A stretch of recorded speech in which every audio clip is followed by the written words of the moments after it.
Hello hello Weaver.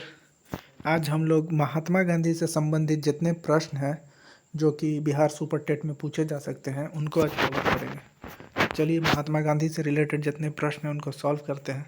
अगर आपने हमारा जो पिछला वीडियो वो नहीं देखा है तो उसे देख लें, यह आपके एग्ज़ाम के लिए काफ़ी इम्पोर्टेंट क्वेश्चन है। पहला क्वेश्चन, करमचंद गांधी कहाँ के दीवान थे? करमचंद गांधी कौन थे? महात्मा गांधी के पिता थे। तो ये कहाँ के दीवान थे? पोरबंदर के, राजकोट के, वांकानेर के या उपयुक्त सभी राज्यों के? तो करमचंद गांधी जो महात्मा गांधी के पिता थे वो उपयुक्त सभी राज्यों के दीवान थे। ठीक है, तो इसका answer D. Next question, question number 2, ये रहा आपके पास। निम्नलिखित में से किस कॉलेज में गांधी जी ने पढ़ाई की थी? आप ऑप्शन देखिए और कमेंट कीजिए किस कॉलेज में महात्मा गांधी ने पढ़ाई की थी। तो आपका आंसर है श्यामल दास कॉलेज, भावनगर में महात्मा गांधी ने पढ़ाई की थी। नेक्स्ट क्वेश्चन, क्वेश्चन नंबर 3 पे जाते हैं। ये आगे हम लोग आ चुके हैं। क्वेश्चन नंबर 3, हाँ ये रहा। दक्षिण अफ्रीका में रहने की अवधि में महात्मा गांधी ने निम्न में से किस पत्रिका का प्रकाशन किया था? उसका नाम क्या था? तो आपको पता है कि महात्मा गांधी 1893 में दक्षिण अफ्रीका गए थे और 1915 में लौटकर भारत आए थे। तो दक्षिण अफ्रीका में रहने के दौरान उन्होंने किस पत्रिका का प्रकाशन किया था? तो आपके ऑप्शन हैं ये चारों, आप बताइए क्वेश्चन नंबर 3 का। इसका आंसर है इंडियन ओपिनियन। तो महात्मा गांधी ने अफ्रीका में इंडियन ओपिनियन नामक पत्रिका की शुरुआत की थी। चलिए नेक्स्ट क्वेश्चन, सॉरी थोड़ा इश्यू हो रहा है। नेक्स्ट क्वेश्चन, फिनिक्स फॉर्म कहाँ है? ऑप्शन है सूरतगढ़, एसेक्स, डरबन, कंपाला। तो जैसा कि मैंने आपको बताया कि महात्मा गांधी दक्षिण अफ्रीका गए थे तो फिनिक्स फॉर्म भी वहीं बनाया था, डरबन में, दक्षिण अफ्रीका में। चलिए next question number 5, M K Gandhi किसके समर्थक थे? एम के गांधी मतलब मोहनदास करमचंद गांधी किसके समर्थक थे? मार्क्सवादी समाजवाद के, श्रेणी समाजवाद के, आदर्शवाद के या दार्शनिक अराजकतावाद के? तो मेरे ख्याल से आंसर जो है डी होगा, दार्शनिक अराजकतावाद के। देखते हैं ऑप्शन, ठीक है। चलिए नेक्स्ट क्वेश्चन, क्वेश्चन नंबर 6, निम्न में से गांधी जी के राम राज का युगल सिद्धांत कौन था? गांधी जी राम राज की कल्पना देते थे, किस आधार पर देते थे? छुआछूत की समाप्ति तथा नशाबंदी, सत्य तथा अहिंसा, खादी तथा चरखा, सही लक्ष्य और सही उपाय। तो उनका जो था राम राज का सिद्धांत कि हमको सत्य और अहिंसा जो है पूरे देश में लाना है, तो ये था। Next question, question number 7, Gandhi ji की दृष्टि में अहिंसा का अर्थ क्या है? सत्य की प्राप्ति का रास्ता, राजनीति स्वतंत्रता प्राप्ति का रास्ता, ईश्वर सस्मरण का एकमात्र रास्ता, आत्मविलीनीकरण। तो अहिंसा का अर्थ था सत्य की प्राप्ति का रास्ता। चलिए मूव करते हैं नेक्स्ट क्वेश्चन, क्वेश्चन नंबर 8 पे।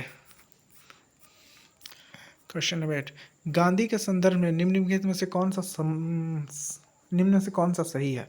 बिना मार्क्सवाद के मार्क्सवादी, बिना समाजवाद के समाजवादी, बिना व्यक्तिवाद के व्यक्तिवादी या समाजवादियों में एक व्यक्तिवादी और समाजवादी में मार्क्सवादी? यही आंसर है ऑप्शन नंबर डी। चलिए क्वेश्चन नंबर 9, गांधी के सत्याग्रह रणनीति में निम्नलिखित में से सबसे अंतिम स्थान प्राप्त है किसे? मीन्स गांधी जी सबसे लास्ट में क्या चीज़ करना चाहते थे? क्या वो बहिष्कार सबसे लास्ट में करना चाहते थे, या धारणा सबसे लास्ट में, या उपवास, या हड़ताल? तो गांधी जी किसी भी आंदोलन की शुरुआत उपवास से करते थे, उसके बाद वो कुछ बहिष्कार करते थे, उसके बाद धरना करते थे, सबसे अंत में वो हड़ताल पे जाते थे। मतलब कोई भी चीज़ सरकार से मनवाना हो तो उसके लिए वो हड़ताल को सबसे लास्ट में प्रायोरिटी देते थे। तो इसका आंसर जो है हड़ताल हो जाएगा। ठीक है, देखते हैं 9 का डी। ठीक है, 10 नंबर क्वेश्चन, गांधी जी के सिद्धांत के अनुसार निम्न में से कौन सा एक कथन सही नहीं है? सही नहीं पूछ रहा है आपसे, ध्यान से।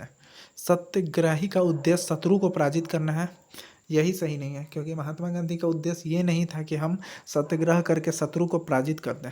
उनका मन यह था कि शत्रु का जो है मन बदल जाए, बस हम ये चाहते हैं, वो ये नहीं चाहते कि उसको हरा दें। ठीक है, तो option A. Next question, question number 11, Gandhi ji के अनुसार हिंसा का क्रूरतम रूप क्या है? सबसे बड़ा हिंसा आप किसको कहेंगे गांधी जी के अनुसार? गरीबी का स्थायित्व, मतलब गरीबी अगर समाज में बहुत दिन तक है उसको, या गोवध, या मानव की हत्या हो रही है, या महिला और बच्चों का उत्पीड़न हो रहा है? तो गांधी जी ने अहिंसा का क्रूरतम रूप जो है गरीबी के स्थायित्व को बताया था। अगर लंबे समय तक गरीबी है तो ये भी हिंसा है, सरकार को इस पर काम करना चाहिए। नेक्स्ट क्वेश्चन, गांधी जी ने परिवार नियोजन हेतु क्या तरीका अपनाया था, क्या तरीका बताया था? आत्मनियंत्रण, या नसबंदी, या निरोध, या लूप? तो उन्होंने आत्मनियंत्रण को परिवार नियोजन के लिए उत्तम तरीका बताया था। Next question, question number 13, Gandhi ji दक्षिण अफ्रीका कितने वर्ष रहे थे? मैंने आपको बताया था कि गांधी जी 1893 में दक्षिण अफ्रीका गए थे और लौट कर 1915 में आए थे। तो आप जोड़ सकते हैं कि 15 और 7 22 साल जो है वो दक्षिण अफ्रीका में है, लेकिन ऑप्शन में नहीं है, तो 21 साल वो दक्षिण अफ्रीका में रहे। नेक्स्ट क्वेश्चन, नेक्स्ट क्वेश्चन है आपका क्वेश्चन नंबर 14, महात्मा गांधी दक्षिण अफ्रीका से भारत किस वर्ष लौटे थे? मैंने आपको बताया था कि 1915 में लौटे थे। ठीक है, तो ये आंसर। नेक्स्ट क्वेश्चन, दक्षिण अफ्रीका में किस रेलवे स्टेशन पर गांधी को ट्रेन से फेंक दिया गया था? आपको पता होगा कि गोरा काला में उस समय भेदभाव चल रहा था और महात्मा गांधी एक ट्रेन में बैठे हुए थे और उनको जो है टिकट होने के बावजूद भी उनसे कहा गया था कि आप गोरे लोगों के डिब्बे में सफ़र नहीं कर सकते। उन्होंने जिद की, जिस पर उन्हें ट्रेन से फेंक दिया गया। तो किस स्टेशन पे फेंका गया था? तो पीटर मारिट्सबर्ग स्टेशन से फेंक दिया गया था। Next question, question number 16, sorry friends, अगर आप सुपर टेट की तैयारी करना चाहते हैं तो हमारे साथ जुड़े रहिएगा। ऐसे ही हम लोग रोज़ क्वेश्चन लेके आएंगे जो कि काफ़ी बेनिफिशियल होगा। Next question, question number 16, M K Gandhi ने निम्नलिखित में से भारतीय राष्ट्रीय कांग्रेस के किस अधिवेशन में सबसे पहले भाग लिया था? तो आप लोग सोच रहे होंगे कि 15 में वो अफ्रीका से हैं तो 16 में भाग लिए होंगे, लेकिन नहीं, वो इससे पहले 1901 में भी भारत आए थे और उसी समय वो भाग लिए थे कलकत्ता अधिवेशन में। ठीक है, तो 16 के बाद क्वेश्चन नंबर 17 और ये लास्ट क्वेश्चन है, भारत के स्वतंत्रता आंदोलन के दौरान महात्मा गांधी द्वारा स्थापित साबरमती आश्रम किस नगर के बाहर स्थित है? आपको बताना है साबरमती आश्रम किस नगर के बाहर स्थित है। तो ये जो है अहमदाबाद के नज़दीक है। ठीक है, तो ये रहा आज का हमारा सीरीज। अब आगे भी हम काफ़ी इंपॉर्टेंट क्वेश्चन लेके आएंगे जो सुपर टेट के लिए, बिहार टीचर के लिए इम्पोर्टेंट होगा। इसके बाद हम लोग हैं गवर्नर जनरल कवर कर लेंगे और जितने भी इम्पोर्टेंट टॉपिक हैं सबको कवर किया जाएगा, ज्योग्राफी, पॉलिटिकल साइंस, सब कुछ। तो अगर चैनल पर नए हैं आप तो चैनल को सब्सक्राइब कीजिए और ठीक है, तो मिलते हैं नेक्स्ट वीडियो में। Thank you.